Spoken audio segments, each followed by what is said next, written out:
my question for you, I'm going to put you on the spot, but how much of your pain would you say, or how much of it are you dealing with mentally versus physically? I would say that the physical is real, and then I have to tap into the mental portion of it. I fight against fleeting thoughts that try to get me off center.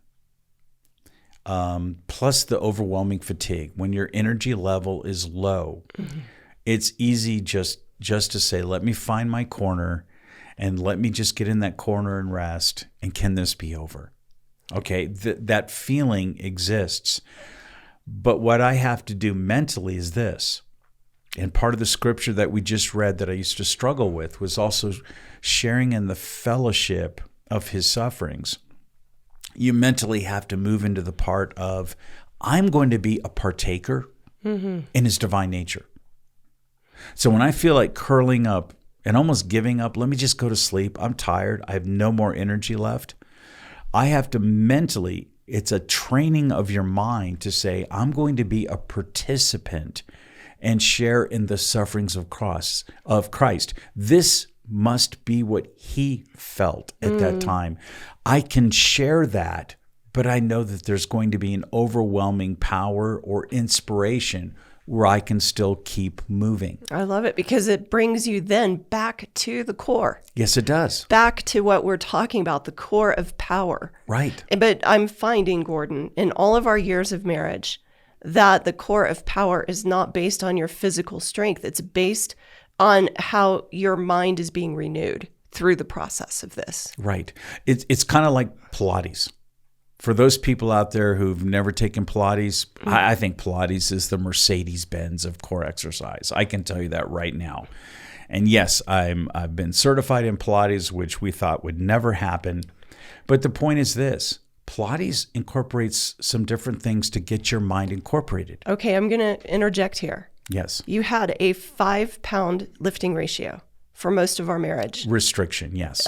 Because of having one disc left in your cervical spine. And 6 levels of spinal stenosis. So your wife, the deepest prayer of my heart was you had lost your weight, years ago. Yes. But the thing that you were unable to do is use heavy weights, lift out, do the things you used to do.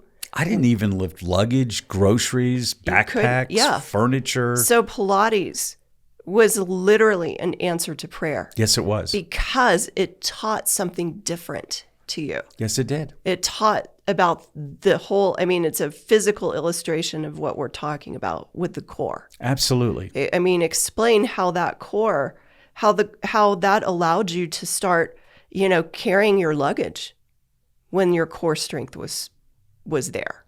Well, first of all, it's engaging the core. Mm-hmm. It's learning how to breathe. It's learning to have a connection between your mind and your body, your core. Your core's from your shoulder, basically down past your hip. It's teaching you how to engage those different parts through breathing, proper breathing, through proper mental vision of what you're doing, and then actually performing the exercises. You're totally engaged.